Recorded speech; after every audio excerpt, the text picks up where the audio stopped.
Jésus. Merci de nous rasseoir. Que le Seigneur Dieu soit béni. Salut tous au nom de notre Seigneur Jésus. Et je nous souhaite bon dimanche à tous. J'aimerais que nous ouvrons nos Bibles. Nous allons lire quelques passages. Nous sommes dans le livre de Ésaïe chapitre 59.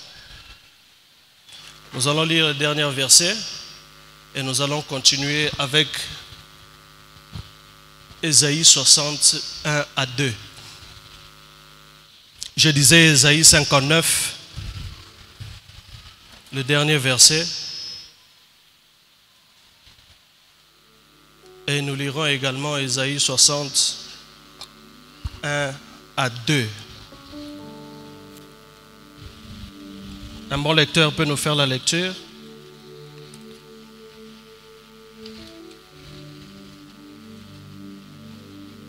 Merci frère Élisée.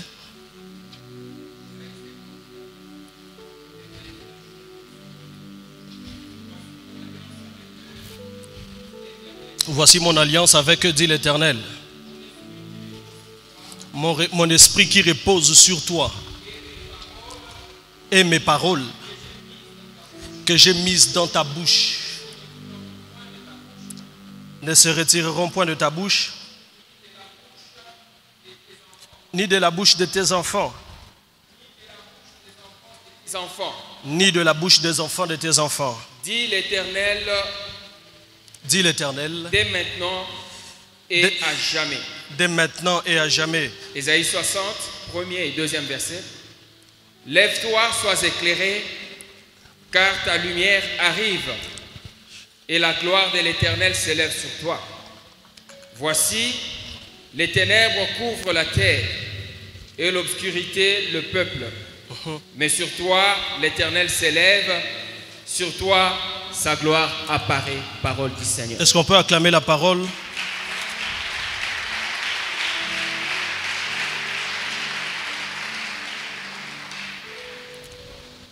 J'aimerais dire merci à deux personnes distinguées dans la salle. La première, c'est notre Père.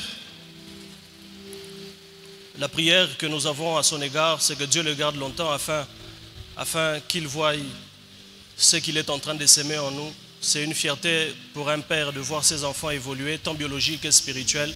Telle est notre prière. Que Dieu continue à les garder jalousement. La deuxième personne distinguée que j'aimerais honorer ce matin, c'est la personne du Saint-Esprit qui m'a donné l'inspiration de ce texte et de ce message. Je suis sûr que cette personne est dans la salle. Et est-ce qu'on peut joindre nos mains pour honorer cette personne du Saint-Esprit?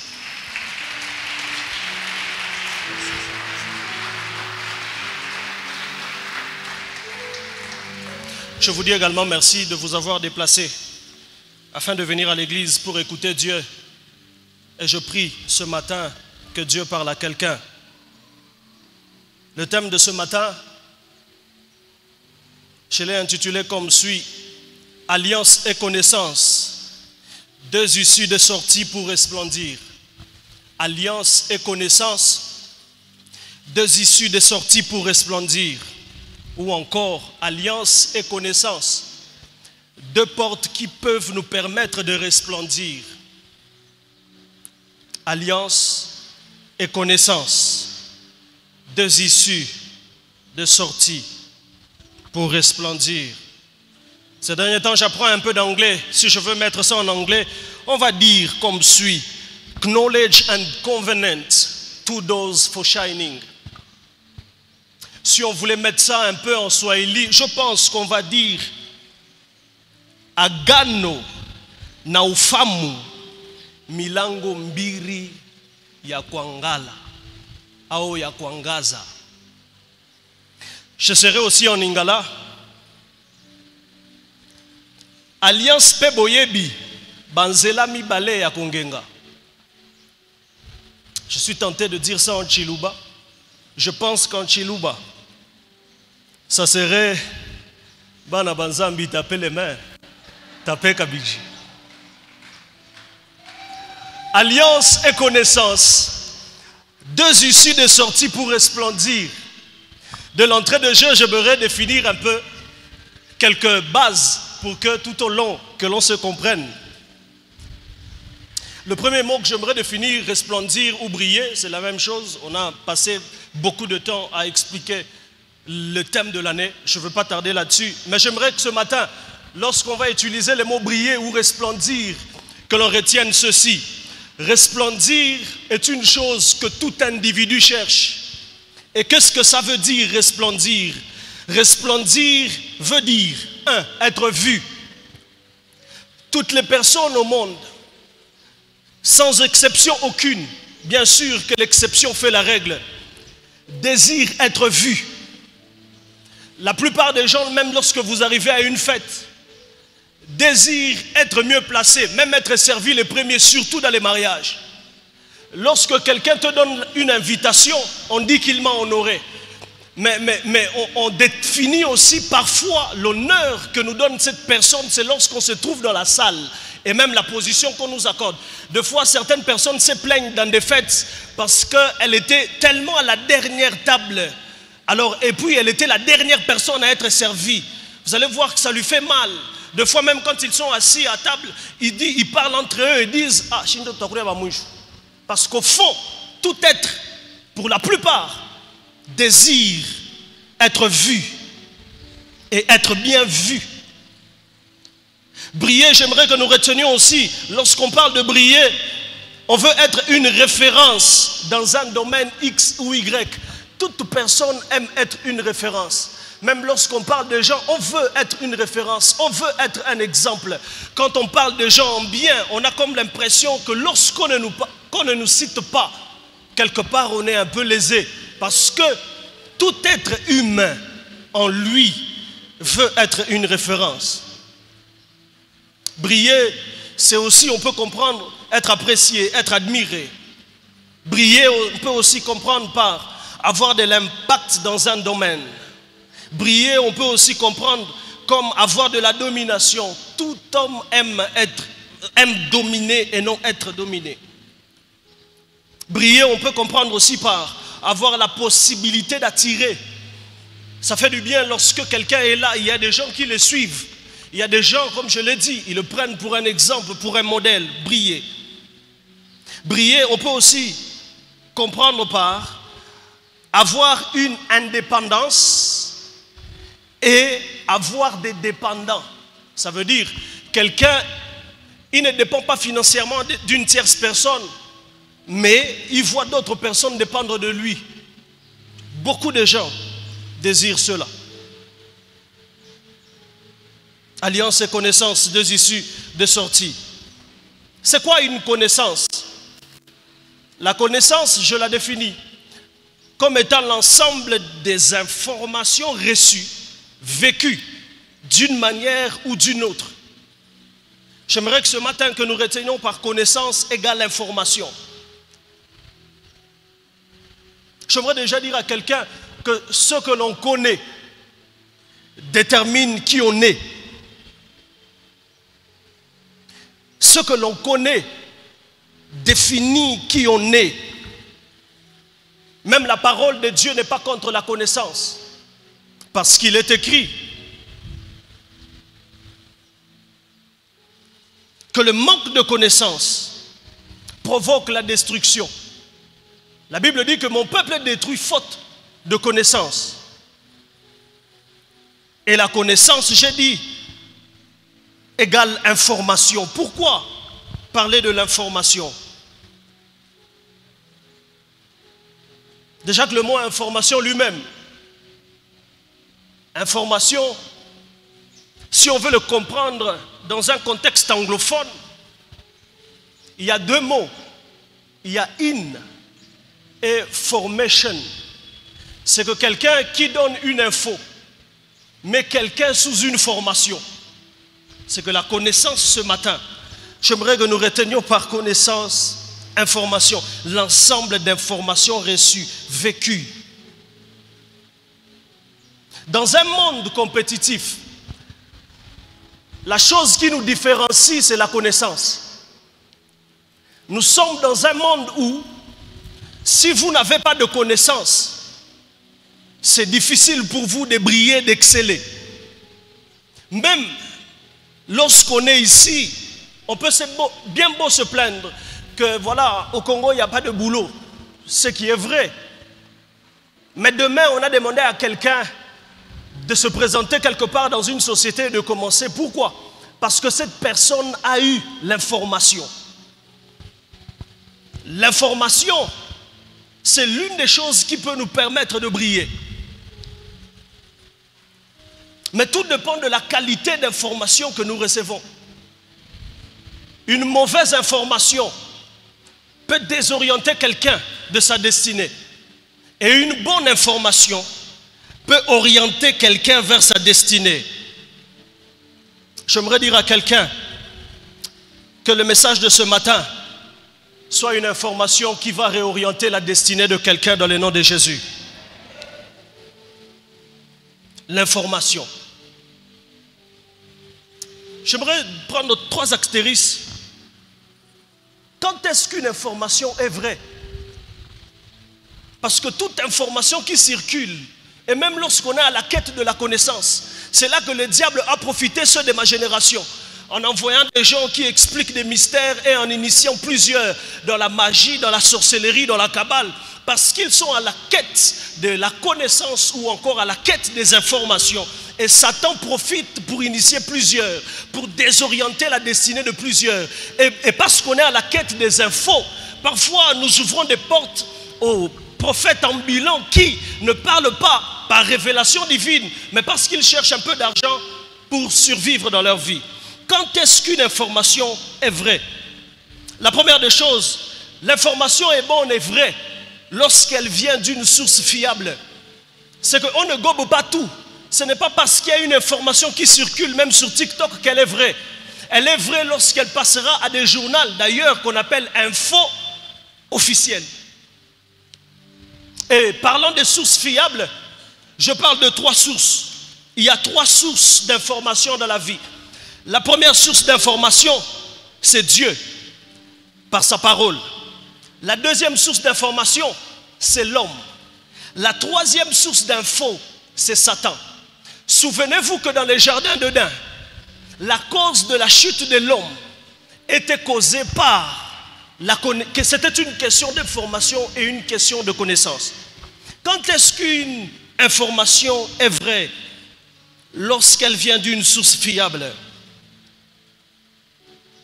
Deuxièmement, une information est vraie lorsque son rapporteur a été un témoin oculaire de l'événement. Si c'est lui qui rapporte l'info était présent, soit parce que c'est lui qui a vécu, soit il a vu et il témoigne de ce qu'il a vu. Il y a des informations qui circulent dans notre vie. Il y a des informations qui sont sur notre vie. Mais j'aimerais dire à quelqu'un ce matin que l'information la meilleure et la plus excellente, ce n'est pas celle que les hommes ont sur toi, mais c'est l'information céleste qui compte. Pendant que vous refusez de me donner un amen, je vois Gédéon au ciel dire amen. Gédéon dit amen. Pourquoi? Parce qu'il avait une information selon laquelle sa famille était la plus petite à Manassé.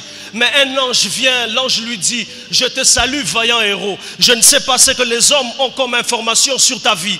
Je ne sais pas ce que les hommes ont comme information sur ta destinée. Mais je viens informer à quelqu'un, le ciel a une information meilleure que toute forme d'information que les hommes possèdent. Je ne sais pas si je parle à quelqu'un. Les hommes peuvent avoir une information. Un médecin, c'est un homme. D'ailleurs, la Bible déclare dans Deutéronome que tout homme soit reconnu pour menteur, seul Dieu pour vrai. Donc si je vais à l'hôpital, un médecin me dit que je suis stérile. La Bible me dit que dans ma maison, il n'y aura ni femme stérile, ni celle qui avorte. Entre l'information d'un homme et l'information du ciel, quelle est l'information la plus fiable? Je ne sais pas à qui je parle, mais je parle à quelqu'un. Aujourd'hui, on se perd. Parfois, l'église, on se perd. Pourquoi? Parce que nous laissons certaines personnes avoir et donner des informations sur nous.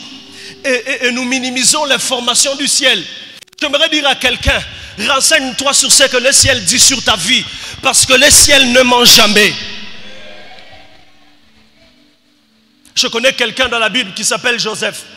Pendant que ses frères voyaient quelqu'un d'incapable, pendant qu'on l'avait appelé faiseur de songes, mais je suis en train de voir Dieu au ciel, était en train de voir en lui la capacité de devenir premier ministre dans un pays étranger. J'aimerais dire à quelqu'un, ce que le ciel a pour toi comme information est meilleur. Le ciel a des informations sur la vie de quelqu'un. Peut-être que tu doutes encore. Je ne sais pas si dans ta famille on a dit que tu es un vaurien. Mais l'information du ciel pour toi ce matin, c'est que Dieu me dit de dire à quelqu'un que tu es le sel de la terre. Et le sel influence. Même sans être vu, il influence. Je ne sais pas ce qu'on a dit à quelqu'un ce matin. Mais je viens moi te dire ce matin comme une info divine que la Bible me dit de te dire que tu es la lumière du monde. Tu es une ville située sur une montagne. Les hommes peuvent faire tout ce qu'ils peuvent, mais lorsque Dieu dit que tu es une lumière, tu l'es et tu vas influencer. Donc, méfiez-vous de ce que les hommes peuvent avoir comme info. Rappelez-vous lui-même de notre Maître Seigneur Jésus. Il arrive quelque part. Là où il arrive, il pose la question à ses disciples. Qu'est-ce que les hommes disent que je suis? C'est que dans la vie d'un homme, on a aussi besoin de savoir quelles sont les informations qu'ont certaines personnes autour de moi sur moi. Les autres ont dit tu es Jean-Baptiste, c'était des informations humaines. Les autres ont dit ce qu'ils pouvaient dire, c'était des informations humaines. Mais lorsque Pierre ouvre la bouche, il prend la parole, il dit tu es le Messie, le Fils du Très-Haut. Jésus sursaute, il dit ça ce n'est ni la chair et le sang qui t'ont révélé, mais c'est mon Père Céleste qui t'a révélé. Parce que lorsque le Père parle, toutes ces personnes et toutes ces bouches qui parlaient autour de ta vie n'auront aucune influence.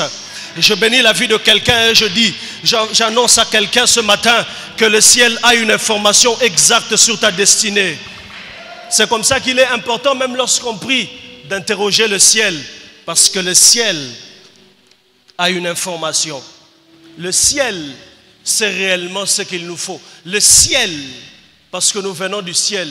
Et notre source fiable, c'est le ciel.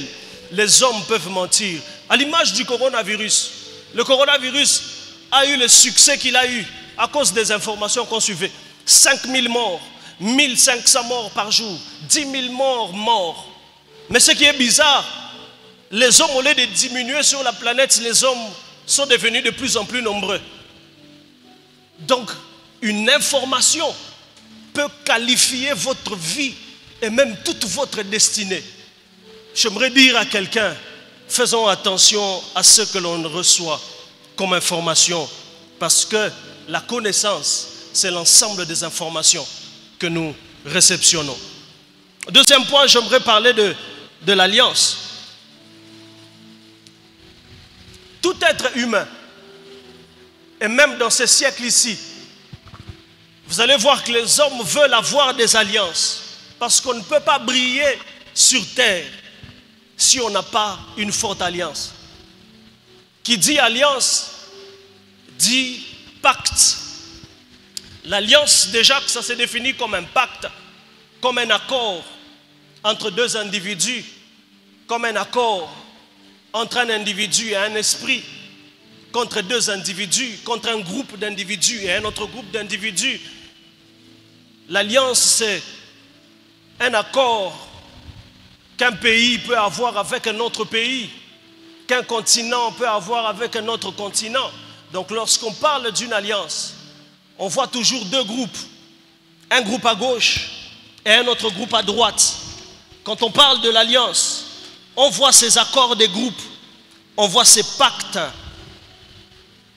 Et dans chaque alliance, il y a toujours des devoirs et il y a aussi toujours des droits. Ce que vous devez et vous devrez aussi bénéficier. C'est qu'il y a des choses que vous devrez faire, il y a aussi des choses que l'on doit faire pour vous. L'alliance. L'alliance. À la quête de la brillance, à la quête de l'influence, plusieurs de ceux de ma génération sont en train d'aller pactiser avec le diable. D'autres pour briller, pour être vus, comme je l'ai dit au début, comme j'ai défini les mots briller. Pour briller, plusieurs pactisent avec Satan. D'autres sont aujourd'hui, comme il y a un terme qu'on appelle en lingala, des fois. Il est homme, il est aussi femme. Les gens ont commencé à pactiser avec Satan. Certains offrent leurs membres au diable parce qu'ils veulent être vus, parce qu'ils veulent avoir une belle voiture, parce qu'ils veulent être appréciés partout, parce qu'ils veulent être celui qui gaspille de l'argent. Quand il arrive à une fête, les gens doivent sentir qu'il est là. Quand il arrive à un deuil, les gens doivent sentir qu'il est là. Les gens, à cause de cette gloire mondaine, plusieurs font alliance avec le diable. Plusieurs pactisent avec le diable. J'aimerais dire à quelqu'un, s'il y a des gens qui pactisent avec le diable, il y a Dieu qui cherche à pactiser avec des hommes. S'il y a des gens qui cherchent à avoir une influence parce qu'ils ont des alliances des esprits derrière eux, il y a le Saint-Esprit qui cherche à utiliser un homme, une femme. C'est que de deux côtés, il y a un monde obscur, il y a aussi un monde de lumière. L'alliance. Chaque alliance demande des sacrifices. Un sacrifice peut être une offrande que l'on donne. Quelque chose qui nous coûte. On ne parle pas d'alliance s'il n'y a pas de sacrifice. L'alliance demande les sacrifices. On ne peut pas désirer, je prends un exemple atypique, même pour ceux qui sont mariés, ils sont en alliance. Parce que l'alliance qu'ils ont, l'homme jure fidélité, femme fidélité. C'est un sacrifice qu'ils ont d'abstinence à toute autre sollicitation. L'alliance demande des sacrifices. Et chaque alliance tourne autour de deux choses. La première, c'est le sang. La deuxième, c'est le nom. Toute alliance tourne autour de ces choses. Rappelez-vous de Jacob. Jacob quitte, il arrive quelque part, il quitte la maison de son père, il arrive à Luz. La Bible déclare que lorsqu'il dort, il voit l'échelle toucher le sommet du ciel. La Bible me dit que Jacob va changer le nom de Luz en Bethel. Parce que les alliances se basent et se fondent aussi sur le nom, mais aussi sur le sang. Parlant du sang, le sang, c'est la vie de l'homme. Le sang, plusieurs dans ce monde, s'ils veulent influencer, la plupart des personnes boivent même le sang des hommes. Il y a quelqu'un qu'on chantait ici, on a appris son histoire que Mobutu buvait le sang humain. Parce que lorsqu'on veut étendre son influence, le sang, c'est une substance, si vous lisez dans Genèse, je crois chapitre 4, au 9e jusqu'au 10e verset, Dieu pose la question à Caïn. Caïn, j'entends la voix du sang de ton frère arriver jusqu'à moi. Parce que le sang a une voix. Et les gens qui font des pratiques mystiques autour de sang sont soit influentes, soit puissantes. C'est comme ça que même dans le monde obscur, lorsque quelqu'un veut avoir, je ne sais pas moi, de l'argent, on lui demande apporte un poulet, non, apporte une poule, apporte un coq, apporte ceci ou cela. Parce que déjà en avance, au commencement, ça n'a pas commencé avec le diable. Dieu lui-même, regardez, Abel offre les animaux, Caïn offre des fruits.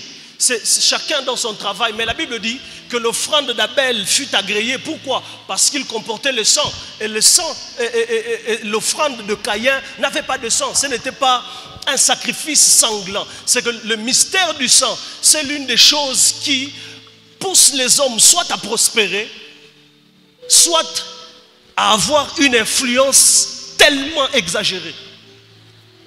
Je ne suis pas en train de le vivre de mon message. C'est comme ça que Jésus, lorsqu'il avait compris que c'était un système établi par Dieu lui-même au ciel, parce que qui veut influencer doit verser le sang.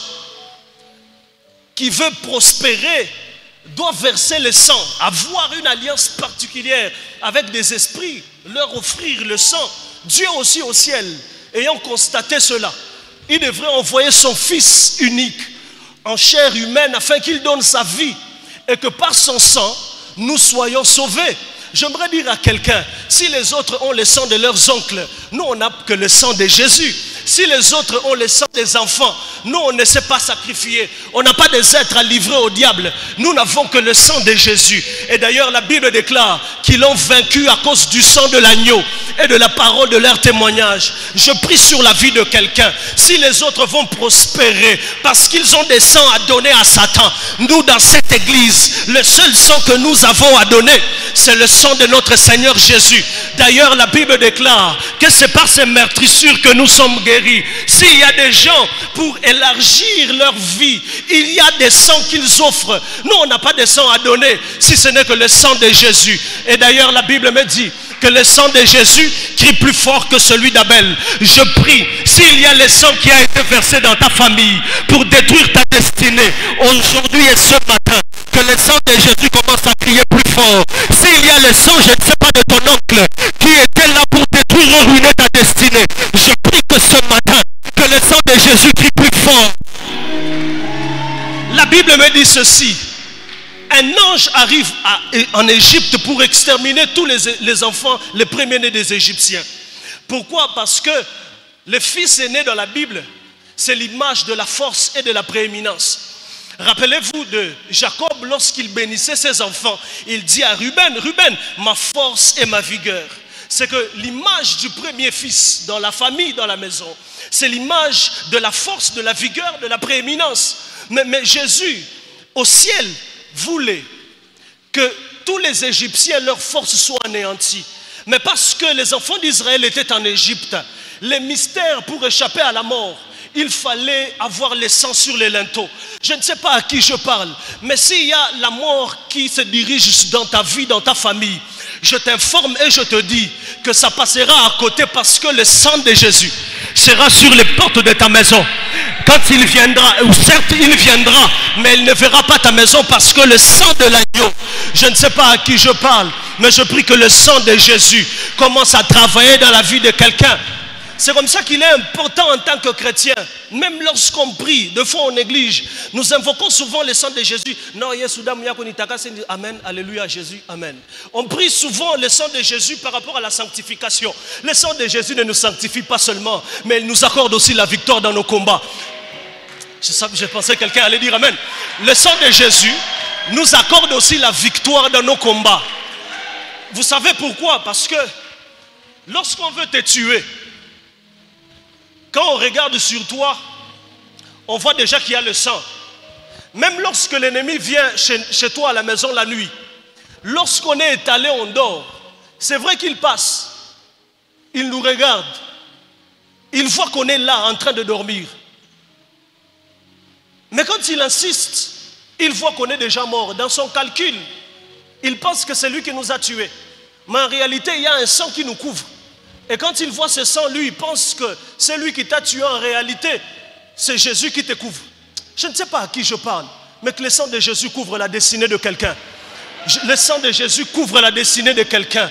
Et que le sang de Jésus propulse aussi quelqu'un. Parce que le sang de l'agneau est capable de te donner la victoire. Là où le sang de ta famille ne t'a pas accordé la victoire. Aujourd'hui, dans nos sociétés, des fois, lorsqu'on veut t'engager, on te pose la question: qui t'a recommandé? Tu es de la famille de qui? Je veux révolter la foi de quelqu'un. S'il y a des gens qui recommandent des gens dans des sociétés à cause du lien du sang, il y a un lien plus fort. C'est le lien du sang de l'agneau. Là où les liens de ta famille te réclament, je prie que le lien de Jésus te réclame aussi. Ah, la réclamation de Jésus est plus forte que la réclamation du diable. Vous ne dites pas Amen. Je vois Pierre au ciel dire Amen. Jésus va dire à Pierre: Pierre, Satan t'a réclamé pour te cribler comme du froment. Mais moi, Jésus, je te réclame aussi et je priais pour toi. C'est vrai que Pierre a régné le Christ. C'est vrai que Pierre a bronché. Mais Pierre n'a pas fini à terre. Pierre s'est relevé. Je prie que le sang de Jésus relève la destinée de quelqu'un ce matin. Je prie que le sang de Jésus relève la vie de quelqu'un ce matin. Je ne sais pas quelle est l'histoire qu'on a écrite sur ta vie, mais je prie que le sang de Jésus écrive une autre histoire. J'aime le sang de Jésus parce qu'il ne nous accorde pas que la victoire, mais le sang de Jésus est fort en ce qui concerne effacer. Il y a des choses qu'on nous a appris à l'école maternelle et primaire, que lorsque vous écrivez avec un crayon, c'est plus facile pour vous d'effacer avec une gomme. Mais il y a des erreurs que nous avons faites dans la vie. Nous n'avons pas de gomme pour effacer. Il y a des choses que nous avons faites dans la vie. Nous n'avons pas de gomme pour les effacer. Mais ma parole me dit qu'il a effacé l'acte. Il a effacé, c'est par son sang. Je ne sais pas quelles sont les erreurs qui planent sur ta destinée. Je ne sais pas quels sont les mots qui planent sur ta vie. Mais je prie que le sang de Jésus, ce matin et maintenant, commence à arranger ta vie et ta destinée. Je prie que le sang de Jésus commence à réparer l'histoire de quelqu'un ce matin. Le sang de Jésus. Je ne sais pas qu'est-ce qu'on a dit. Je ne sais pas qu'est-ce que tu as non plus fait. Je ne connais pas l'histoire que les hommes ont écrit. Mais ce qu'ils ont écrit a la capacité d'être effacé par le sang de Jésus. La Bible déclare que nous avons la victoire, nous avons la puissance par le sang de l'agneau. Je prie que le sang de Jésus commence à effacer la mauvaise histoire passée de quelqu'un. Si ce passé te réclamait vers le bas, je prie que le sang de l'agneau l'efface et afin que son sang te propulse vers ta destinée. Le sang.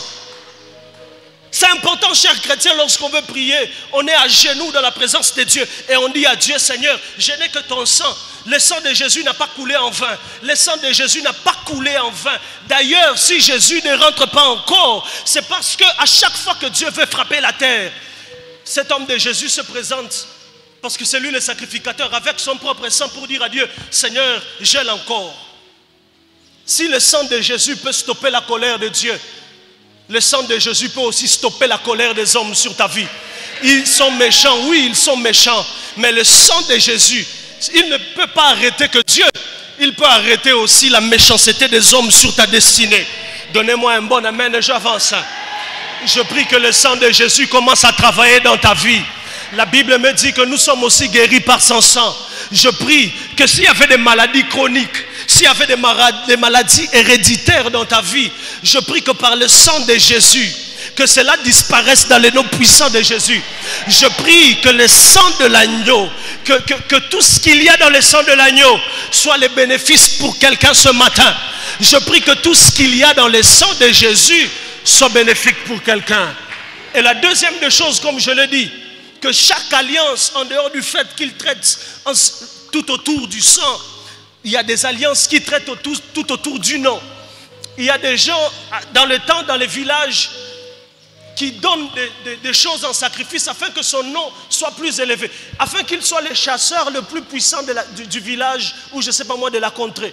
Il y a des gens qui, à cause des noms qu'ils ont, aujourd'hui ils sont haut placés. Il y a des gens dans cette ville, à cause du nom de son père devient une référence. Il n'a pas besoin de se battre parce que son père a déjà un nom. Il n'a pas besoin de fournir certains efforts parce que son père a un nom. J'aimerais ouvrir une parenthèse et dire à quelqu'un, c'est comme ça qu'il est très important en tant qu'église de ne pas comparer nos vies avec les vies des autres. Parce que dans la Bible, il y a des Salomon, mais dans la Bible, il y a aussi des Jéroboam. La différence entre les deux, c'est laquelle? Salomon a hérité de son père. Salomon lisait la Bible, il ne s'est jamais battu pour devenir roi. Il était là, son père a constaté que Adonijah faisait beaucoup de bruit. Il va appeler le prophète, il dit, préparez tout. Il met Salomon. Et il dit à Salomon, si tu veux rester longtemps ici, tu vas tuer tel, tu vas tuer tel, tue tel, et ton royaume sera affermi. Et Salomon a hérité un trône. Mais Jéroboam, lorsque vous lisez son histoire dans la Bible, Jéroboam n'a rien hérité. Jéroboam a lutté. C'est que dans la vie, il y a de ceux qui héritent parce que le nom de leur père leur a accordé quelque chose. Mais il y a aussi de ceux qui doivent lutter pour se positionner et faire hériter aussi des choses. Donc il est très important dans la vie, lorsqu'on se trouve dans la catégorie de ceux qui n'hérite pas, de se battre et de lutter comme Jéroboam afin de faire hériter aussi aux autres. C'est comme ça qu'il est important de ne pas se comparer. C'était une parenthèse. C'est que dans la vie, il y a de ceux qui ont un nom et le nom leur donne la possibilité d'agir. J'ouvre une parenthèse. Un jour, en discutant avec quelqu'un, il me cite le nom de quelqu'un de la famille présidentielle, le président actuel. Il dit cet homme-là ne faisait rien, absolument rien. Mais c'était des Chinois qui ont appris qu'il était le petit frère au président. Eux-mêmes, les Chinois et un groupe de gens sont allés le chercher afin de lui proposer un projet qu'il va soumettre à son grand frère. Et son grand frère, s'il valide, lui aussi devient millionnaire. Comme le gaillard a vu aussi que c'était une opportunité, il a fait ça, il a eu les millions. C'est que certaines connexions que nous avons dans la vie dépendent de quel nom dont nous sommes porteurs. C'est comme ça qu'il est très important parfois, entre parenthèses, de sanctifier aussi le nom que l'on porte. Très important. C'est un nom qui peut soit porter des malheurs, soit porter des bonheurs. Rappelez-vous de Jaébet. On lui a donné Jaébet parce que ça signifie douleur, souffrance. Quand il a compris, il a prié le Seigneur. C'est que c'est très important en tant qu'Église, ce matin, de comprendre que le nom a aussi une importance très très réelle dans la vie de quelqu'un. C'est comme ça que même Dieu au ciel, dans l'Ancien Testament, il avait des noms. Vous allez constater que certains pouvaient invoquer Dieu comme Jéhovah Jireh, à l'instar, à l'image d'Abraham, pour dire que Dieu, il est celui qui pourvoit à nos besoins. Il y a d'autres qui ont invoqué Dieu comme El Shaddai, pour dire qu'il est le Dieu tout-puissant. Il y a d'autres qui ont invoqué Dieu comme El Roi, pour dire qu'il est le Dieu qui voit. Mais ce que j'aime, c'est que pendant que Abraham disait Jéhovah Jireh, c'était un nom qu'il a donné à Dieu par rapport à ce que Dieu devrait faire ou par rapport à ce que Dieu avait fait. Et l'erreur que nous avons pour la plupart des cas, nous disons que Dieu pourvoit à nos besoins. Je considère ça comme une erreur. Donnez-moi un bon amen, je vous dis pourquoi. Abraham était en train de monter avec Isaac à la montagne. Isaac va dire à son père, papa, je suis en train de voir le bois, je vois aussi les feux, mais où est l'agneau? Si vous lisez la réponse d'Abraham, Abraham dit, l'Éternel se pourvoira lui-même de l'agneau. Mais lorsqu'ils arrivent à la montagne, au lieu de trouver un agneau, ils ont trouvé un bélier. Parce que les béliers, c'est le grand ou le papa de l'agneau. Est-ce que réellement Dieu a répondu aux besoins d'Abraham? Parce que le besoin d'Abraham, c'était d'avoir un agneau. Mais Dieu a donné un bélier. C'est là que Dieu m'avait dit, Emmanuel, je ne pourvois pas à tes besoins, mais je pourvois plus qu'à tes besoins. Pendant que tes besoins sont au niveau de l'agneau, Dieu lui donne les béliers. Je ne sais pas à qui je parle, mais j'aimerais dire à quelqu'un, pendant que vos besoins seront au niveau de l'agneau, Dieu donnera le bélier. Pendant que vous aurez un besoin d'avoir un travail où on vous donne 200, Dieu vous donnera un bélier de 500. Dieu vous donnera un bélier de 700. Parce que Dieu pourvoit au-delà de nos besoins. Je ne sais pas à qui je parle, mais je parle à quelqu'un. Que Dieu pourvoit au-delà de tes besoins ce matin.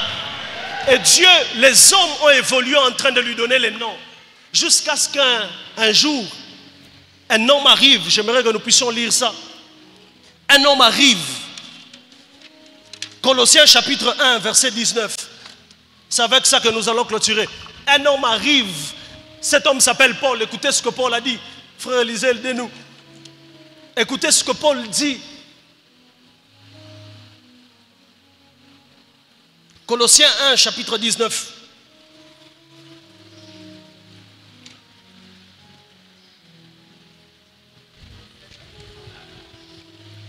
Le verset 19.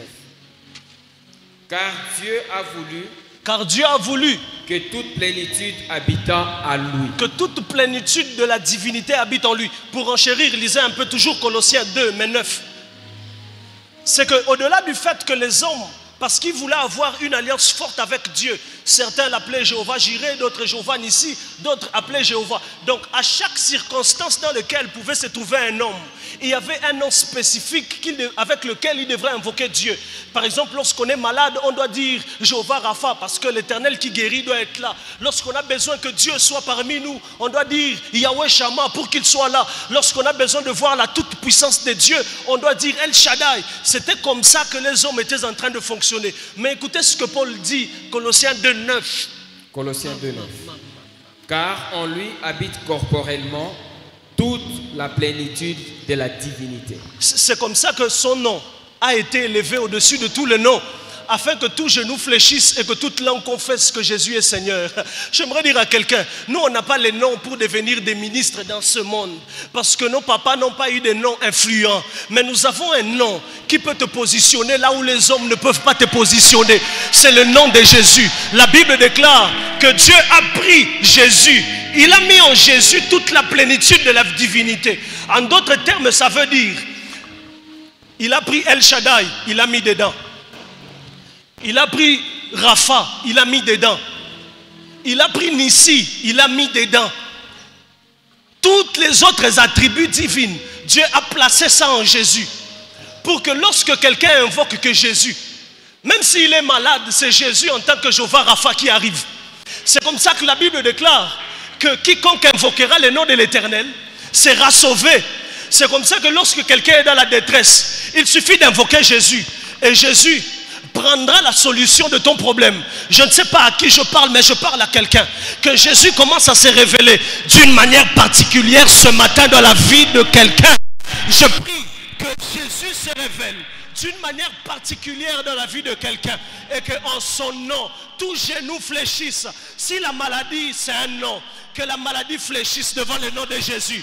Si le chômage, c'est un nom, que le chômage fléchisse devant le nom de Jésus. Si le sida, c'est un nom, que le sida fléchisse devant le nom de Jésus. Si la pauvreté, c'est un nom, que la pauvreté fléchisse devant le nom de Jésus. Si la misère est un nom, que la misère fléchisse devant le nom de Jésus. Si la pauvreté, la malédiction sont des noms, je prie que ça fléchisse devant le nom de Jésus. La Bible déclare que tout genou doit fléchir et que toute langue doit confesser que Jésus est Seigneur. S'il y a des hommes qui ont une information sur ta vie, je prie que le nom de Jésus commence à changer les informations des hommes. S'il y a des hommes qui ont une information sur ta destinée, je prie que le nom de Jésus commence à changer ton information. Je prie que Jésus change l'information de quelqu'un.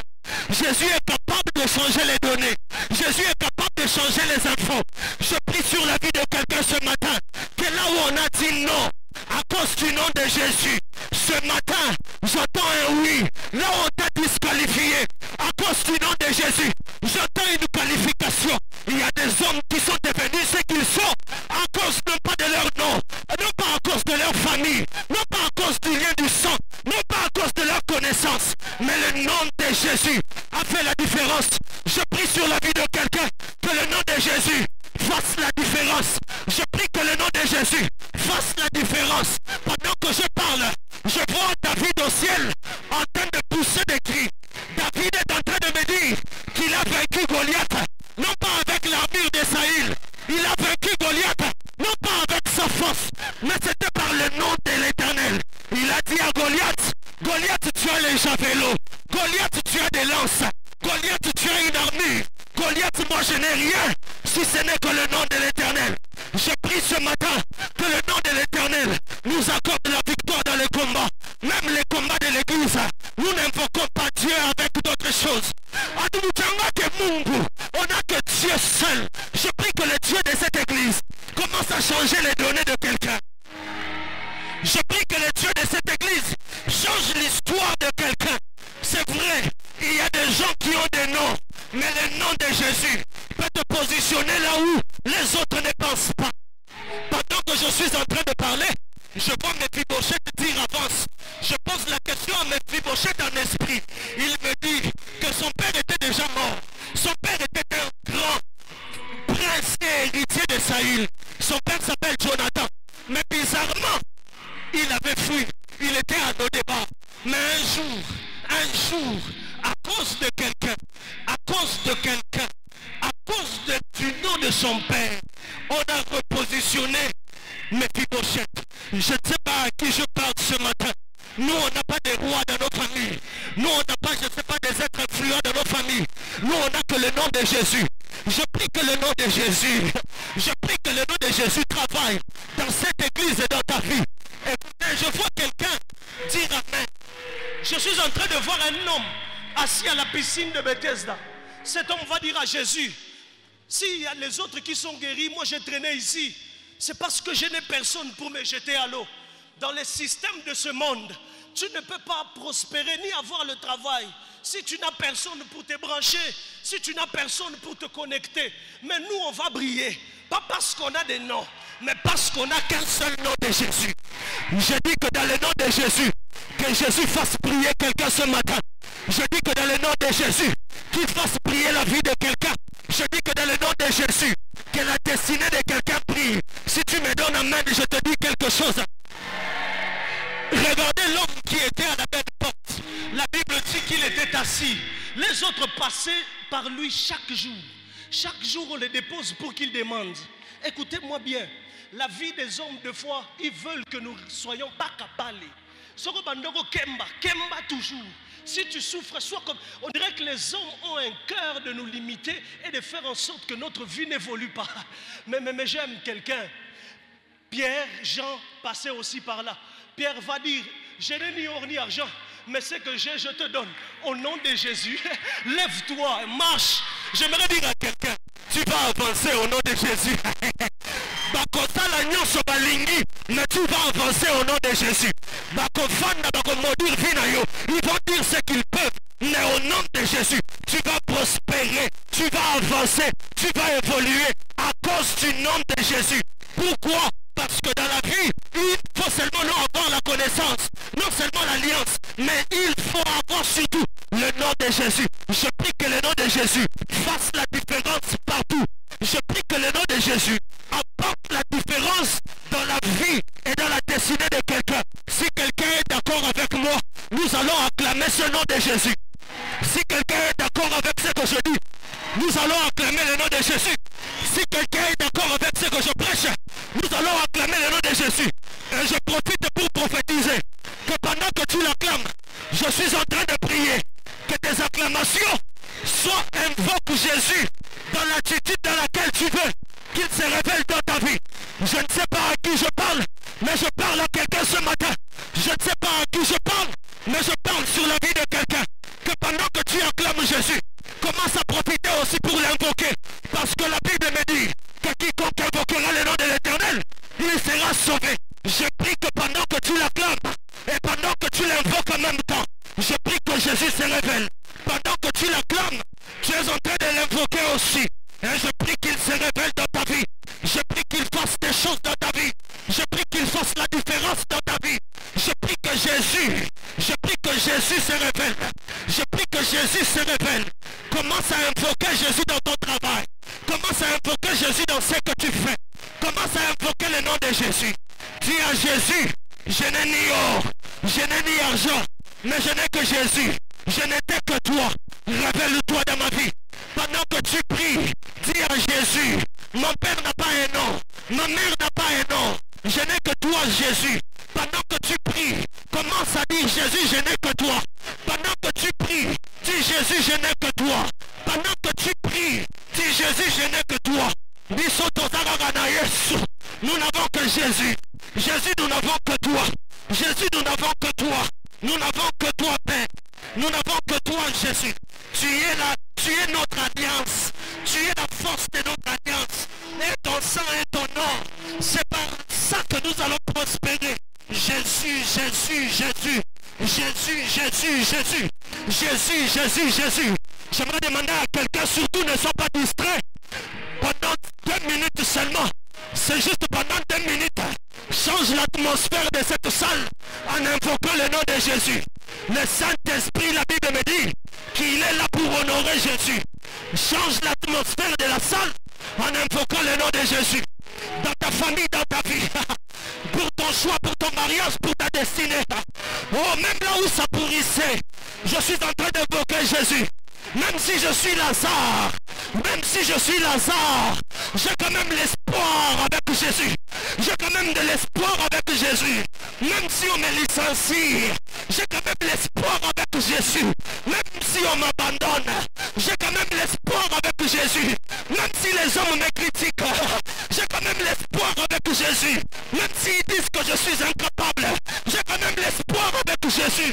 Même s'ils disent que je vais échouer, j'ai quand même l'espoir avec Jésus. Jésus, Jésus, Jésus. Sois ma force, sois ma force. Jésus, Jésus, Jésus. Sois ma bannière, sois mon Jehovah Shaddai. Sois mon Yahweh Jireh. Sois mon El Shaddai. Jésus, Jésus. Jésus, Jésus. Jésus, Jésus. Jésus, Jésus. Ne t'arrête pas d'invoquer Jésus. Je t'arrête pas d'invoquer Jésus. Ne t'arrête pas d'invoquer Jésus. Les jours se suivent, mais ne se succèdent pas. Pendant que les dernières minutes que nous avons, pendant les 30 secondes qui nous restent, dis Jésus, j'ai besoin de toi. Dis Jésus, j'ai besoin de toi. J'ai besoin de toi. Notre force est en Jésus. Notre force est en Jésus. Jésus. Jésus.